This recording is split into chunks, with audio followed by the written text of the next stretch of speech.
Sahabat inspirasi, bayangkan ini. Seorang anak kecil berjalan perlahan ke sebuah toilet umum di pusat perbelanjaan. Usianya sekitar 7 tahun. Ia menoleh ke belakang, memastikan ibunya masih di sana, lalu melangkah masuk. Pintu toilet tertutup pelan, dan sejak saat itu, dunia sang ibu tidak pernah lagi sama. Ini bukan adegan film, bukan pula cerita fiksi belaka. Ini adalah potongan nyata dari kehidupan yang tak pernah kita bayangkan akan terjadi di sekitar kita. Di tempat yang selama ini kita anggap aman, biasa, dan penuh keramaian. Toilet umum, tempat yang semestinya hanya menjadi persinggahan sementara, bisa berubah menjadi tempat yang menakutkan, bahkan tragis. Selamat datang di Narasi Inspiratif Official, di mana kami menghadirkan kisah-kisah penuh makna, peringatan yang menyentuh, dan fakta-fakta yang mungkin selama ini luput dari perhatian. Dalam video kali ini, kami akan membawamu menyelami sebuah kisah yang tak hanya menggetarkan, tapi juga membuka mata tentang sebuah pertanyaan penting. Mengapa anak tak dapat pergi sendirian ke toilet umum? Bahaya yang harus diketahui. Sebuah pertanyaan sederhana, namun jawaban di baliknya menyimpan luka, penyesalan, dan kengerian yang tak terucapkan. Di balik bilik-bilik sempit dan tembok yang sunyi, ada bahaya yang mengintai. Tak terlihat, tak terduga, dan seringkali terlambat disadari. Dalam 12 bagian narasi yang mendalam, kita akan menelusuri kisah nyata seorang anak yang hilang hanya dalam hitungan menit. Kita akan mengungkap bagaimana sebuah ruang publik bisa menjadi ladang kejahatan tersembunyi. Kita akan mendengar cerita dari para penyintas, para orang tua yang dihantui rasa bersalah, dan pakar yang menjelaskan mengapa toilet umum bukan tempat yang seaman kelihatannya, terutama bagi anak-anak. Tapi lebih dari itu, kisah ini juga akan membawa kita pada pertanyaan reflektif yang seharusnya ditanyakan sejak dulu. Seberapa besar peran kita dalam menjaga keamanan anak-anak di ruang publik? Dan apakah kita sudah cukup waspada terhadap hal-hal yang tampak sepele, namun sebenarnya bisa membahayakan jiwa? Sahabat inspirasi, sebelum kita lanjut lebih dalam, mari luangkan waktu sejenak untuk menekan tombol like jika kamu peduli terhadap keselamatan anak-anak di sekitar kita. Bagikan video ini agar lebih banyak orang tua, pengasuh, dan masyarakat bisa lebih sadar akan bahaya yang tersembunyi. Tulis komentarmu jika kamu pernah mengalami situasi serupa atau memiliki pengalaman yang bisa menjadi pelajaran. Dan tentu saja, subscribe ke channel Narasi Inspiratif Official agar kamu tidak ketinggalan kisah-kisah penuh makna lainnya. Karena dari cerita, kita bisa membuka mata. Dan dari kesadaran, kita bisa menyelamatkan masa depan. Kita mulai kisah ini dari sebuah hari biasa yang berubah menjadi mimpi buruk hanya karena satu keputusan kecil. Membiarkan seorang anak pergi sendirian ke toilet umum. Hari itu adalah Sabtu, awal bulan, ketika mal selalu ramai oleh keluarga yang sekadar ingin melepas penat. Di tengah keramaian suara sepatu anak-anak, denting musik dari toko pakaian, dan aroma makanan dari food court, Dina dan putrinya, Rani, menikmati waktu berdua. Dina adalah seorang ibu tunggal berusia 34 tahun.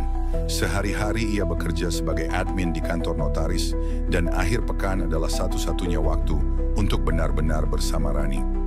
Rani, anak semata wayangnya, adalah sosok ceria. Rambutnya dikuncir dua, mengenakan kaos bergambar karakter kartun favorit. Siang itu mereka duduk di bangku food court setelah berbelanja beberapa kebutuhan sekolah. Rani menggoyang-goyangkan kakinya sambil memakan es krim.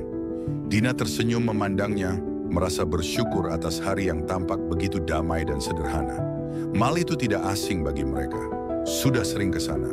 Dina hafal letak setiap lorong, toilet, bahkan outlet favorit Rani. Semua tampak terkendali, aman, dan seperti biasa. Sampai Rani mengatakan bahwa ia ingin ke toilet. Dina menoleh sebentar ke arah-arah pintu toilet yang hanya berjarak belasan meter dari tempat mereka duduk. Letaknya terbuka, terang, dan ramai lalu lalang. Dina sedikit ragu, tapi pikirnya, ini bukan kali pertama. Rani sudah kelas 1 SD, dan selama ini selalu kembali dengan selamat. Dengan sedikit penegasan untuk cepat kembali, Dina mengangguk dan membiarkan Rani pergi sendirian.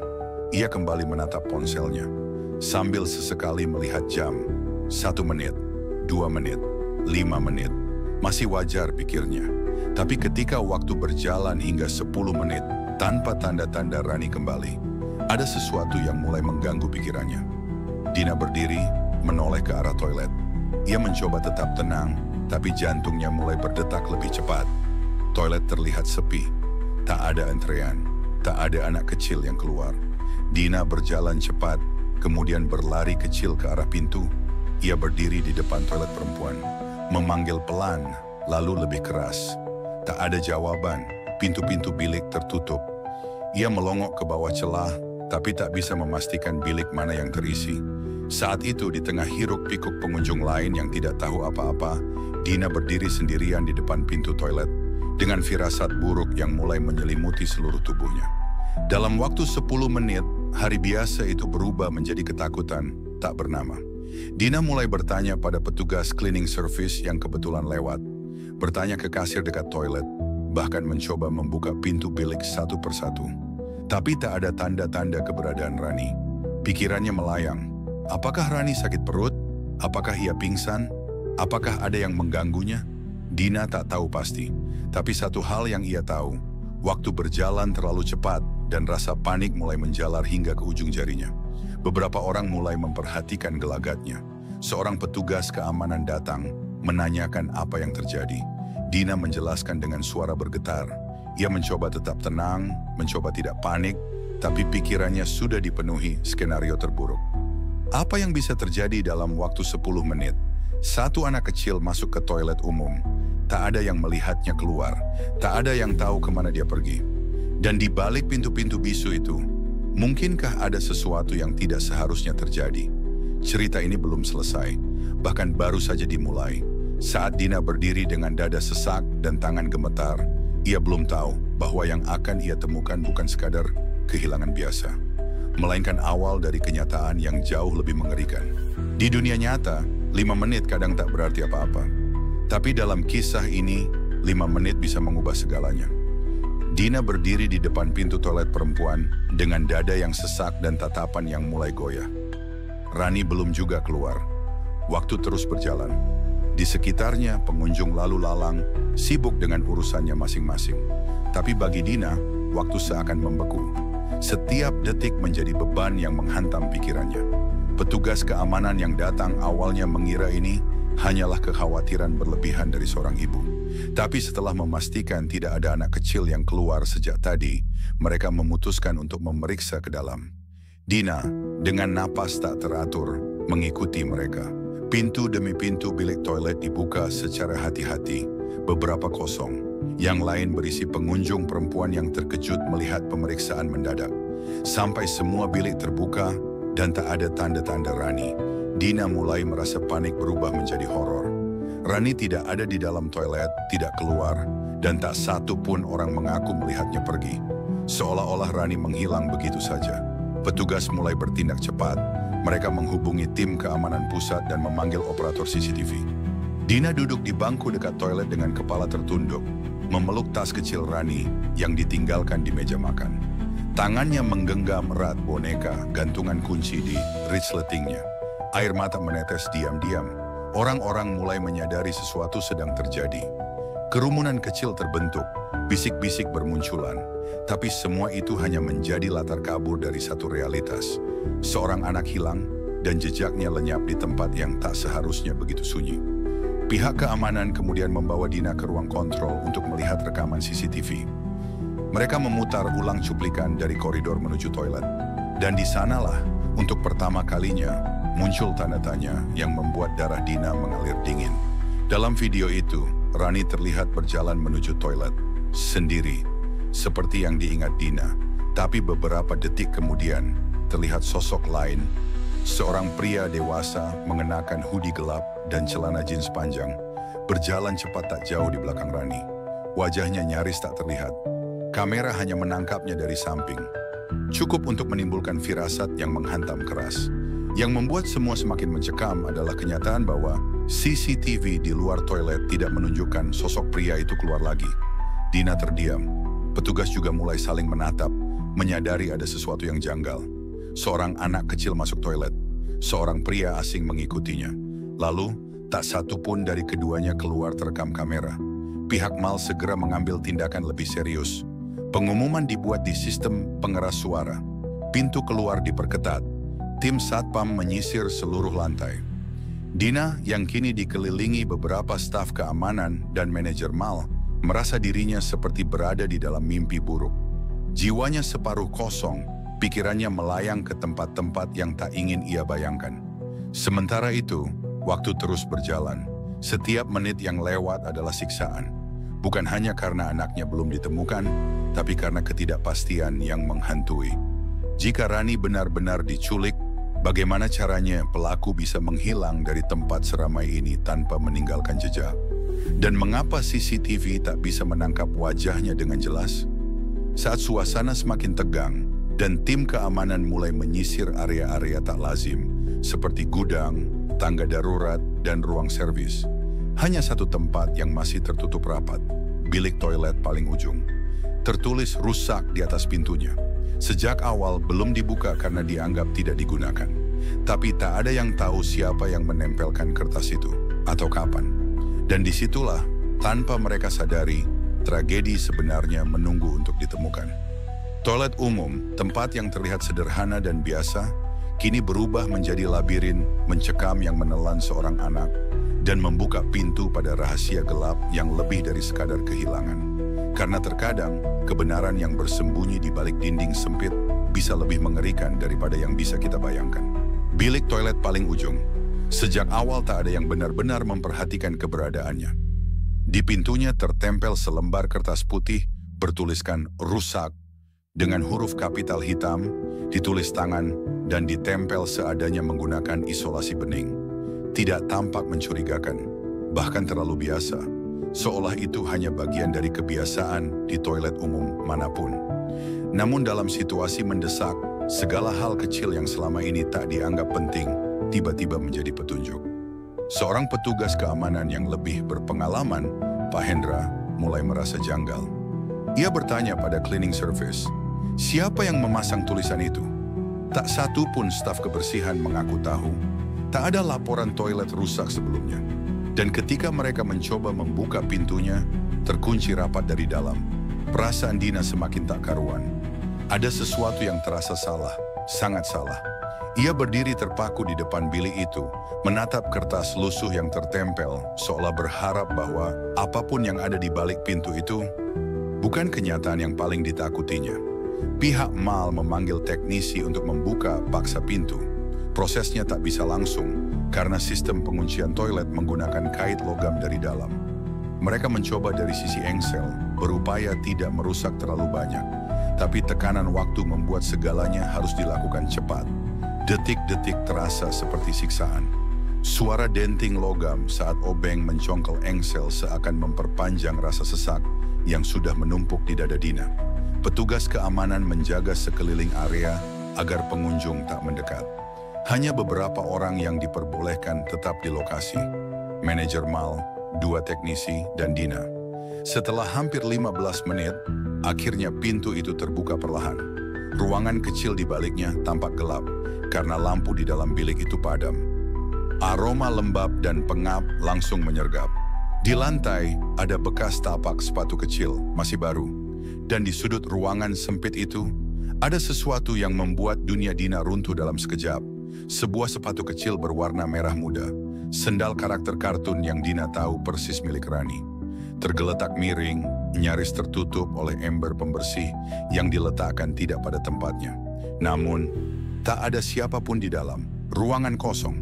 Tapi kehadiran benda-benda itu berbicara lebih banyak daripada kata-kata. Ada aktivitas di sana. Ada seseorang yang pernah ada di ruangan itu. Dan entah bagaimana, berhasil keluar tanpa melalui pintu utama. Teknisi menemukan sesuatu lain yang mencurigakan. Di dinding belakang bilik itu, tersembunyi di balik papan triplek yang agak longgar, ada celah yang cukup untuk dilalui seseorang dengan tubuh kecil, seperti anak-anak atau seseorang yang membawa anak. Celah itu mengarah ke lorong servis yang jarang digunakan. Gelap, pengap, dan tak terjangkau CCTV. Pintu di ujung lorong itu terhubung ke tangga darurat yang hampir tidak pernah dibuka. Dina nyaris ambruk ketika mendengar semua itu. Rani memang ada di sana. Mungkin barusan, mungkin 1 jam lalu. Tapi sekarang ia sudah dibawa entah kemana, melalui lorong yang tak seorang pun dari pihak keamanan pernah pikirkan sebelumnya.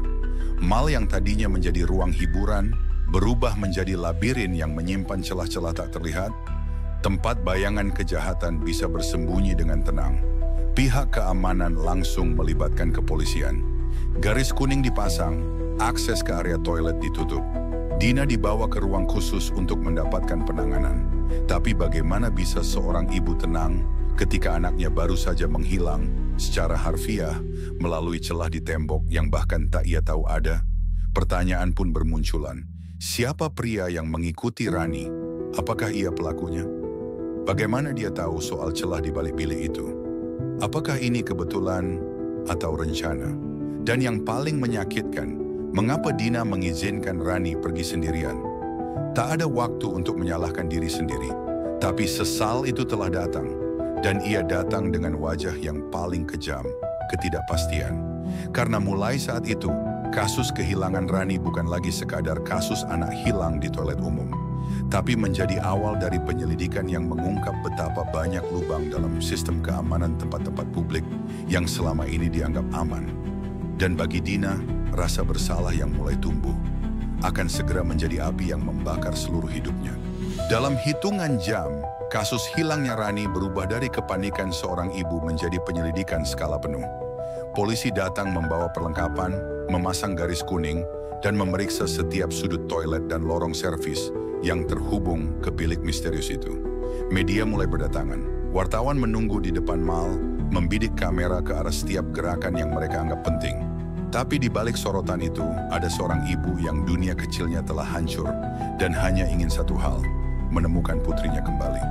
Lorong servis itu, tempat celah di bilik toilet mengarah, seakan ruang tak berwujud. Tidak ada lampu menyala, dindingnya lembab, berlumut, debu menebal di lantai, tapi ada jejak kaki samar yang membekas di sana. Petugas forensik segera mengabadikan semuanya. Mereka mengukur jejak, mengambil sampel, dan menelusuri jalur menuju tangga darurat yang terkunci dari luar. Anehnya, pintu itu tampak baru saja dibuka secara paksa, menggunakan alat, bukan kunci. Seseorang memang tahu betul rute ini dan tahu cara keluar tanpa terlihat. Pihak mal bungkam. Mereka mengklaim tidak mengetahui keberadaan celah itu. Tapi bagaimana mungkin lorong yang menghubungkan toilet publik dengan tangga darurat bisa tak terpantau selama ini? Pertanyaan itu menggantung di udara, tak dijawab siapapun. Karena jawabannya akan mengarah pada satu hal, kelalaian. Sementara penyelidikan berjalan, Dina diminta ke kantor polisi untuk memberikan keterangan lebih lanjut. Ia duduk di ruang interogasi dengan mata bengkak, tangan menggenggam sisa dari sandal Rani yang dikembalikan petugas sebagai barang bukti. Tak banyak yang bisa ia katakan selain ulangi kronologi. Semua kembali ke satu titik.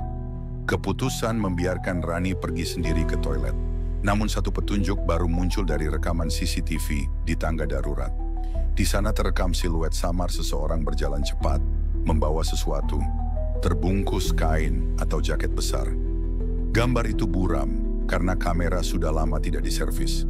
Tapi cukup jelas untuk menyimpulkan bahwa seseorang memang keluar lewat jalur darurat. Beberapa menit setelah Rani menghilang, polisi mulai mendalami kemungkinan penculikan terencana.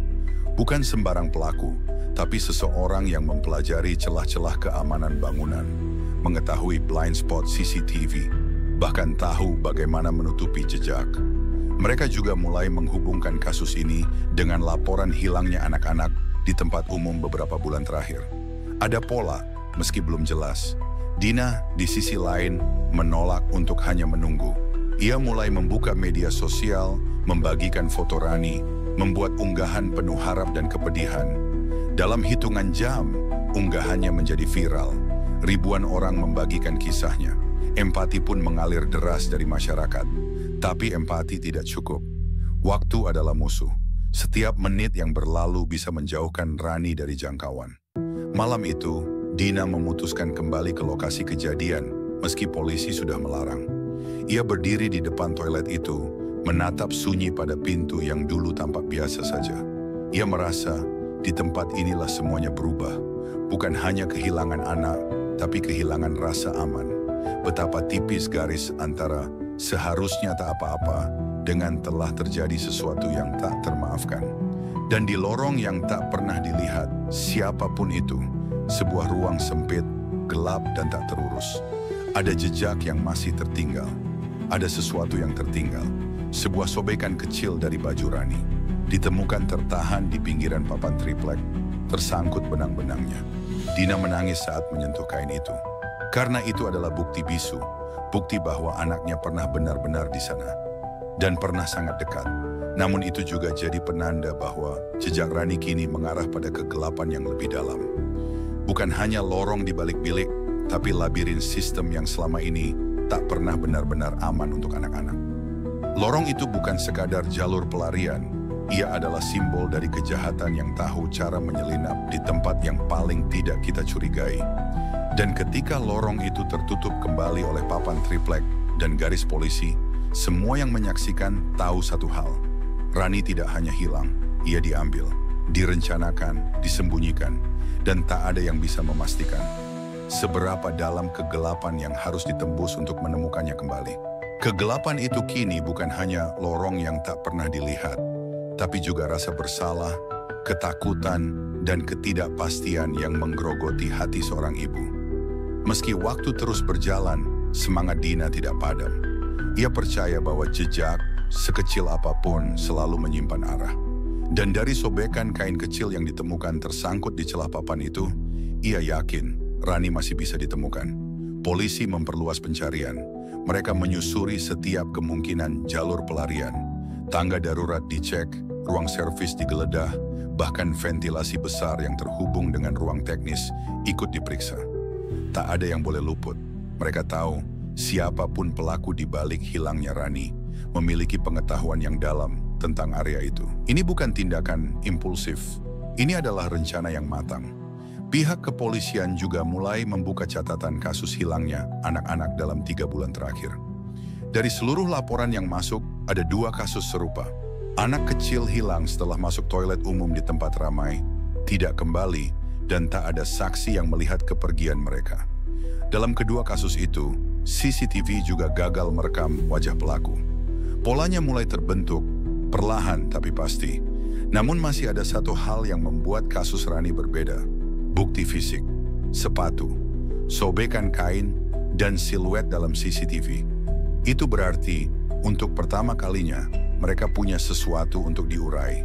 Dina, di sisi lain, mulai mendapatkan kekuatan dari dukungan publik. Unggahannya tentang Rani telah dibagikan lebih dari 200.000 kali. Banyak orang mulai mengirimkan foto, video, dan informasi mencurigakan yang mereka temui di sekitar lokasi kejadian. Beberapa di antaranya tampak tidak relevan, tapi ada satu pesan yang membuat jantung Dina berhenti sesaat. Seorang netizen mengaku melihat seorang pria dengan hoodie gelap dan masker membawa seorang anak kecil yang tampak ketakutan, hanya 1 jam setelah waktu hilangnya Rani. Lokasinya tidak jauh dari mal, sekitar 2 blok, di sebuah gang kecil dekat terminal lama yang kini sepi dan tak lagi dijaga. Polisi segera menindaklanjuti informasi itu. Mereka menuju lokasi dan menemukan sesuatu yang tak terduga. Kamera pengawas dari toko tua di sudut gang, yang meskipun berdebu dan jarang digunakan, masih aktif merekam. Saat rekaman diputar, terlihat seorang pria tinggi memakai jaket tebal berjalan cepat melewati gang sempit, menggandeng seorang anak kecil. Anak itu mengenakan rok merah muda, warna yang sama dengan yang dipakai Rani saat terakhir kali terlihat. Sayangnya, gambar itu buram. Tapi cukup untuk memunculkan satu kesimpulan. Rani belum dibawa jauh. Masih ada kemungkinan ia berada di sekitar kota. Waktu adalah segalanya. Pihak kepolisian meningkatkan status kasus menjadi penculikan anak dengan potensi jaringan. Tim pencari anak, satuan cyber, dan unit investigasi kriminal bersatu. Sementara itu, Dina tak tinggal diam. Ia mulai diwawancara media, berbicara di televisi, radio, bahkan podcast. Bukan untuk sensasi, tetapi untuk satu tujuan. Menyuarakan bahwa bahaya itu nyata dan bisa terjadi di tempat yang selama ini dianggap aman. Setiap kata Dina mengandung luka, tapi juga kekuatan. Ia menjadi suara bagi banyak orang tua yang selama ini merasa cukup dengan menunggu di luar pintu toilet. Ia membuka mata bahwa perlindungan anak bukan hanya soal kepercayaan, tapi pengawasan aktif, bahkan di momen yang tampaknya paling sepele. Dan malam itu, saat Dina menatap layar laptopnya yang masih terbuka memperlihatkan rekaman CCTV geng sempit itu, ia tahu satu hal. Kegelapan memang menelan, tapi selama masih ada cahaya sekecil harapan, ia tak akan berhenti mencari. Karena untuk seorang ibu, kehilangan bukan akhir. Selama belum ada tubuh, selama belum ada kepastian, itu artinya masih ada kemungkinan. Dan di luar sana mungkin Rani sedang menunggu di tempat yang tak seorang pun menyangka. Pagi itu kepolisian akhirnya memusatkan pencarian di satu lokasi yang selama ini terlupakan. Terminal lama yang disebut-sebut dalam laporan warga. Terminal itu dulunya ramai oleh lalu lalang bus antar kota. Tapi sejak beberapa tahun terakhir nyaris ditinggalkan. Hanya tersisa bangunan reot, lapak-lapak kosong, dan beberapa pemulung yang menjadikan tempat itu tempat berteduh. Namun yang membuat terminal itu menarik perhatian bukan hanya karena laporan warga. Seorang petugas yang bertugas menyisir gang kecil di sekitarnya menemukan sesuatu yang mencurigakan. Bekas jejak kaki kecil di lantai berdebu, salah satu ruangan terbengkalai. Jejak itu tidak sendiri. Ada bekas tapak lain, lebih besar, menunjukkan bahwa anak itu tidak berjalan sendirian. Seseorang menggandengnya, atau lebih buruk, menyeretnya. Dina diberi kabar. Harapan kembali menyala dalam dirinya, meski disertai ketakutan yang tak kalah besar. Ia tahu, semakin lama pencarian berlangsung, semakin besar kemungkinan anaknya mengalami tekanan psikologis, atau ia tak berani mengucap kemungkinan terburuk itu. Tim investigasi segera menyisir area terminal. Setiap ruangan kosong diperiksa, setiap bangunan tua dijebol jika perlu. Mereka membawa anjing pelacak, memeriksa barang-barang sisa yang mungkin menyimpan aroma tubuh anak kecil. Di satu sudut ruangan gelap, di belakang kios bekas warung makan, anjing pelacak mendadak berhenti dan menggonggong keras. Petugas segera masuk. Di sana, tersembunyi di balik tumpukan kasur bekas dan kardus basah, mereka menemukan sepasang kaos kaki anak. Dalam kondisi masih bersih, dikenali Dina sebagai milik Rani. Tak ada tubuh, tak ada Rani. Tapi ini jelas petunjuk baru. Ia sempat ada di sana, sangat dekat. Yang lebih mengejutkan, di dinding ruangan itu ada coretan-coretan samar. Menggunakan spidol hitam yang nyaris habis, tergambar bentuk bunga, dan di sampingnya huruf-huruf acak. Polisi mengambil foto dan menyerahkan ke tim psikolog anak. Mereka yakin ini bukan coretan acak. Ini adalah tanda bahwa Rani sedang mencari cara untuk meninggalkan jejaknya sendiri. Namun ruangan itu kosong, pelaku telah berpindah tempat. Meninggalkan jejak cukup untuk memperkuat harapan, tapi tidak cukup untuk menyelamatkan Rani saat itu juga. Seolah bermain-main dengan waktu, Dina semakin tak bisa tinggal diam. Ia mulai melakukan hal yang tak banyak orang berani lakukan. Turun langsung ke lapangan, menyusuri sudut-sudut kota bersama relawan yang ia bentuk melalui media sosial. Bersama mereka, ia menempelkan selebaran, mendatangi rumah-rumah kosong, bahkan berbicara langsung dengan orang-orang jalanan yang mungkin melihat sesuatu. Di tengah pencarian itu, seorang relawan remaja menemukan sesuatu yang mengejutkan. Sebuah akun anonim di media sosial, baru dibuat 2 hari lalu, mengunggah gambar sepatu merah muda milik anak kecil dengan caption aneh, "Terkunci tapi belum hilang." Lokasinya tidak disebutkan, tapi latar belakang foto menunjukkan tembok dengan warna cat yang khas, biru pudar dengan coretan mural jalanan. Dina mengenalinya. Itu bukan tempat umum, tapi ia tahu tembok itu. Ia pernah lewat tempat itu saat mengantarkan donasi ke sebuah panti tua di pinggiran kota. Ia langsung menghubungi polisi. Malam itu, tim gabungan bergerak cepat menuju lokasi yang dicurigai. Sebuah rumah kosong tak jauh dari jalur rel kereta yang sudah lama tidak aktif. Kondisinya seperti tempat tinggal darurat, ada selimut, makanan kaleng, dan tanda-tanda kehadiran anak-anak. Tapi tak ada Rani. Mereka kembali terlambat. Namun di dinding dalam rumah itu, satu kalimat kecil tertulis menggunakan krayon merah. "Mama pasti datang." Dina membacanya dengan tubuh gemetar. Itu tulisan Rani. Ia mengenali bentuk huruf-hurufnya seperti yang pernah ia ajarkan sendiri saat belajar menulis. Tangis tak bisa ia tahan, tapi di balik air mata itu terselip kekuatan baru. Rani masih hidup, dan dia percaya ibunya akan menjemputnya. Dan kini perjuangan Dina bukan lagi hanya soal menemukan anaknya, tapi memburu bayangan, seseorang yang tahu cara bersembunyi di balik tempat-tempat yang tak pernah kita lihat sebagai ancaman. Seseorang yang paham betul, sistem keamanan hanyalah ilusi.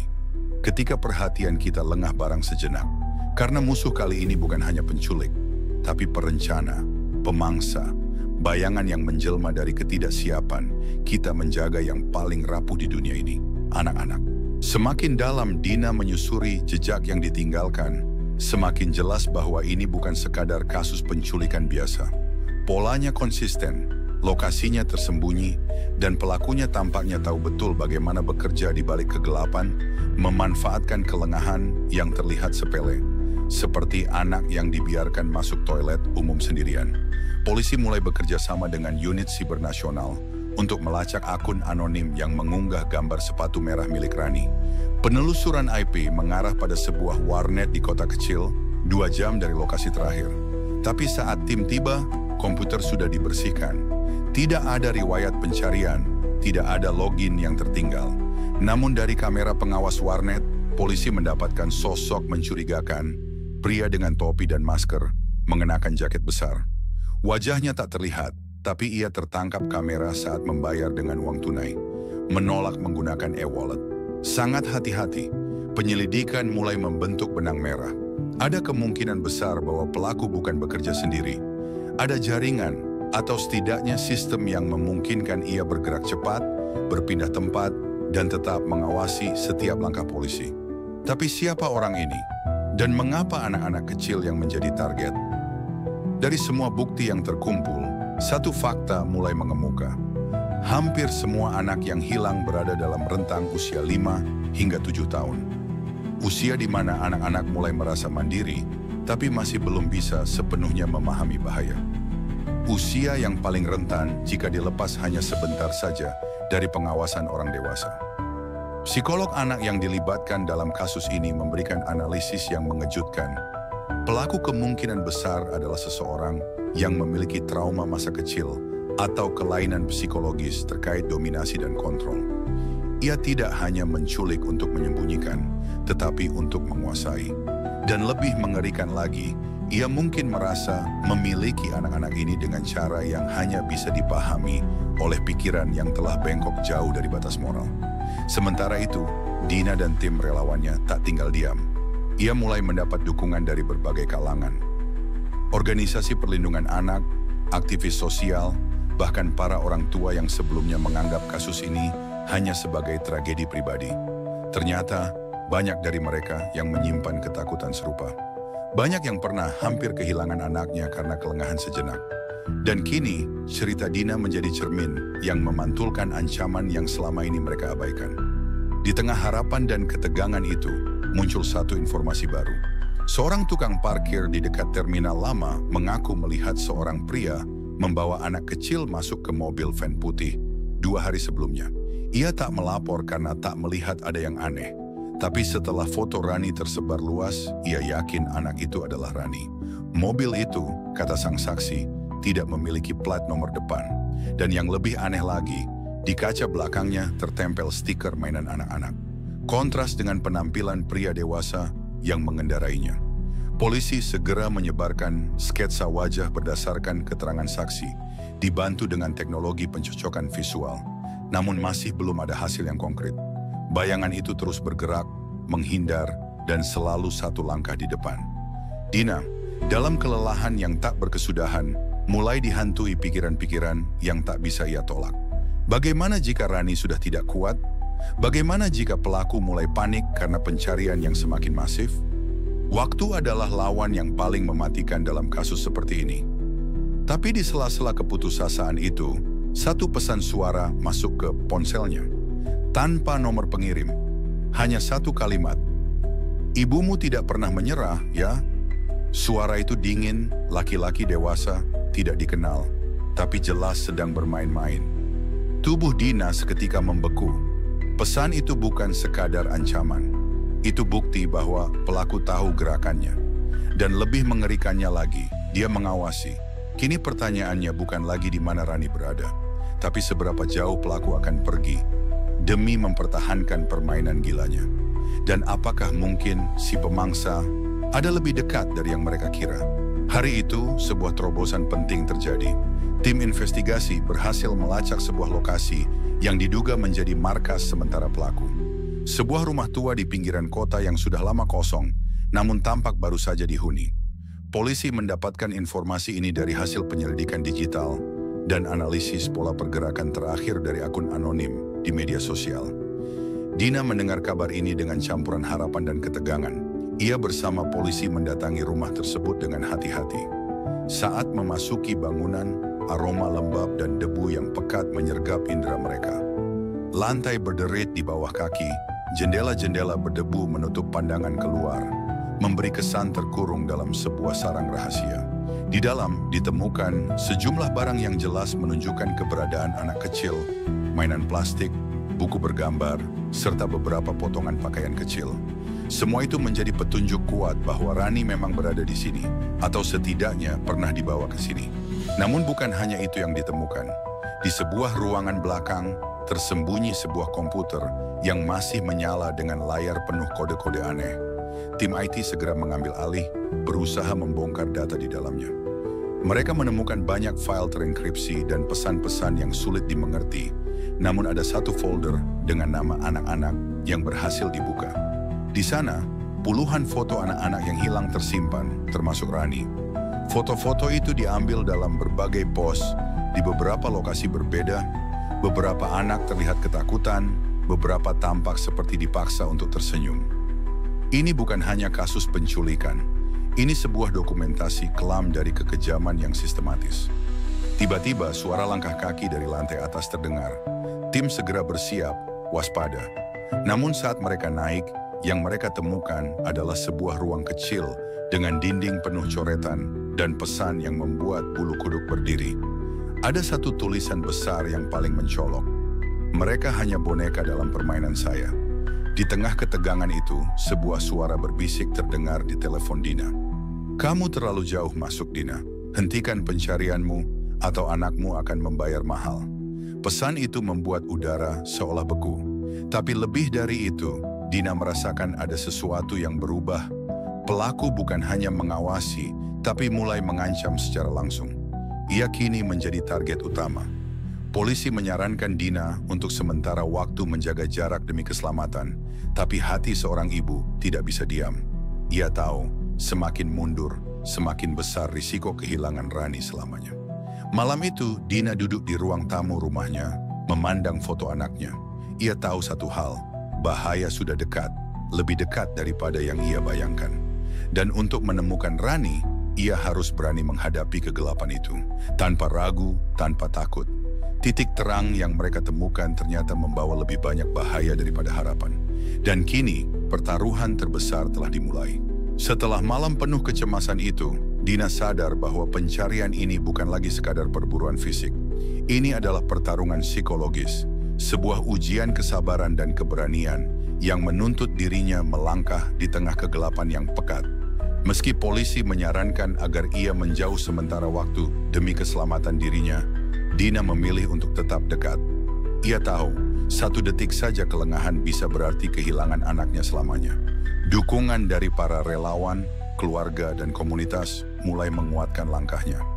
Dengan bimbingan psikolog anak dan ahli perlindungan anak, Dina belajar untuk membaca setiap petunjuk kecil yang Rani tinggalkan. Mulai dari coretan, simbol, hingga pesan tersembunyi yang mungkin sengaja dibuat untuk membimbing ibunya. Ini bukan hanya pencarian fisik, melainkan juga pembacaan hati dan pikiran seorang anak yang berjuang untuk bertahan. Salah satu titik balik yang menenangkan datang ketika tim menemukan rekaman kamera pengawas di sekitar rumah tua itu. Dalam rekaman yang samar dan gelap, terlihat seorang pria yang membawa sesuatu ke dalam rumah. Benda itu kecil dan bergerak.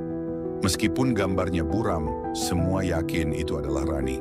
Namun rekaman itu juga menangkap kehadiran sosok kedua, perempuan muda yang seolah-olah berada di dalam jaringan gelap ini. Sosok yang belum pernah terungkap sebelumnya, tapi keberadaannya membawa arti baru pada kasus ini. Polisi mulai membuka jalur penyelidikan baru, mencari siapa perempuan itu dan apakah dia sekutu, korban lain, atau bagian dari permainan gelap pelaku. Dina pun merasa campur aduk. Adakah harapan dari sosok yang tak terduga itu? Dalam waktu yang sama, Dina juga mulai aktif mengedukasi masyarakat tentang bahaya membiarkan anak pergi sendirian ke toilet umum atau area publik tanpa pengawasan. Ia berbagi kisahnya melalui media sosial, video, dan diskusi komunitas, berharap bisa mencegah tragedi serupa terjadi lagi. Perlahan, tekanan yang begitu berat mulai berubah menjadi kekuatan yang tak tergoyahkan. Dina bukan hanya ibu yang kehilangan, tapi juga suara bagi mereka yang takut dan pelindung bagi anak-anak yang belum tahu bahaya yang mengintai. Kisah ini belum usai. Namun langkah yang diambil Dina hari ini adalah awal dari harapan baru. Harapan bahwa kegelapan bisa dilawan dan anak-anak akan kembali ke pelukan orang tua mereka. Dalam keheningan malam, dengan hati yang masih berdebar, Dina menatap bintang di langit. Ia tahu perjalanan ini masih panjang dan penuh risiko. Tapi ia tak akan berhenti, karena cintanya lebih besar dari segala ketakutan. Dan di balik kegelapan itu, secercah cahaya mulai menembus. Setelah berbulan-bulan penuh ketegangan, pencarian, dan doa yang tiada henti, Dina mulai merasakan perubahan. Meskipun Rani belum ditemukan, tanda-tanda kecil keberadaan dan keselamatannya semakin nyata. Setiap coretan, setiap pesan tersembunyi yang terungkap, bukan hanya mempertegas keberadaan anaknya, tapi juga menguatkan tekad Dina untuk terus berjuang. Dina belajar satu hal penting. Bahaya yang mengintai anak-anak bukan hanya soal fisik semata. Lebih dari itu adalah bahaya sistemik. Kelengahan masyarakat, kurangnya kesadaran, dan lemahnya perlindungan di ruang publik, terutama di tempat-tempat seperti toilet umum yang sering dianggap sepele. Perjalanan panjang ini mengajarkan Dina dan semua yang mengikuti kisahnya bahwa menjaga anak bukan hanya soal mengawasi dari jauh, tapi bagaimana membangun lingkungan yang aman dan peduli. Lingkungan yang tak membiarkan anak-anak merasa sendirian atau rentan di tempat yang harusnya aman. Di sisi lain, Dina juga belajar menerima ketidakpastian, bahwa kadang dalam pencarian terbesar sekalipun, harapan dan ketakutan berjalan beriringan. Namun cinta seorang ibu tak pernah surut, bahkan dalam keheningan yang paling pekat sekalipun. Kisah ini mengajak kita semua untuk tidak menyepelekan hal kecil, seperti mengizinkan anak pergi sendirian ke toilet umum. Karena di balik itu, ada bahaya yang mungkin tak terlihat, tapi nyata dan mengintai. Mungkin kisah Rani belum usai, tapi cerita Dina sudah menjadi suara bagi banyak orang. Sebuah peringatan dan ajakan untuk selalu waspada, menjaga dan menguatkan satu sama lain. Apa yang bisa kita lakukan hari ini untuk memastikan anak-anak kita aman? Bagaimana kita bisa lebih peduli dan bertanggung jawab? Pertanyaan ini bukan hanya untuk Dina, tapi untuk kita semua. Sahabat Inspirasi, terima kasih telah mendengarkan kisah ini bersama Narasi Inspiratif Official. Jika cerita ini menyentuh hati Anda, jangan lupa untuk like, share, dan tinggalkan komentar tentang pengalaman atau pendapat Anda. Dan tentu saja, subscribe agar tidak ketinggalan cerita-cerita inspiratif berikutnya. Mari kita jaga anak-anak kita bersama, karena mereka adalah masa depan yang paling berharga. Sahabat Inspirasi, setelah perjalanan panjang menelusuri kisah mengharukan ini, ada satu pelajaran penting yang ingin kita renungkan bersama, bahwa menjaga anak-anak kita bukan hanya sekadar kewajiban, tapi sebuah tanggung jawab yang harus dipenuhi dengan kesadaran penuh. Terutama ketika mereka berada di tempat-tempat yang tampak biasa, seperti toilet umum, tempat yang sering kita anggap sepele, tapi sebenarnya penuh risiko yang tak kasat mata. Kisah, mengapa anak tak dapat pergi sendirian ke toilet umum? Bahaya yang harus diketahui. Ini bukan sekadar cerita tentang ketakutan seorang ibu atau kasus kehilangan yang tragis. Ia adalah peringatan nyata tentang pentingnya pengawasan, kewaspadaan, dan edukasi bagi setiap orang tua dan masyarakat luas.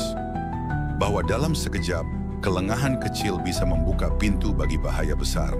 Melalui kisah Dina dan Rani, kita belajar bahwa cinta seorang ibu tidak mengenal batas, dan perjuangan untuk menjaga anak-anak adalah perjuangan sepanjang hayat. Namun upaya itu harus didukung oleh lingkungan yang aman dan perhatian bersama agar anak-anak bisa tumbuh dan bermain tanpa rasa takut. Sekarang, sahabat inspirasi, kami ingin tahu pendapat Anda. Bagaimana pengalaman Anda dalam menjaga anak-anak di ruang publik? Apakah Anda pernah mengalami situasi yang membuat Anda khawatir? Bagaimana menurut Anda, langkah apa yang bisa kita ambil bersama untuk mencegah bahaya ini? Jangan ragu untuk meninggalkan komentar di bawah, berbagi cerita, atau bertanya. Dukungan dan interaksi Anda sangat berarti bagi kami dan bagi komunitas yang peduli akan keselamatan anak-anak. Jika cerita ini membuka mata dan hati Anda, jangan lupa untuk like, share, dan subscribe channel Narasi Inspiratif Official agar kita bisa terus berbagi kisah-kisah penuh makna dan inspirasi. Karena setiap cerita yang kita dengar bersama bisa menjadi kekuatan untuk perubahan yang lebih baik. Terima kasih telah menemani kami dalam perjalanan penuh emosi dan makna ini. Sampai jumpa di cerita berikutnya, sahabat inspirasi.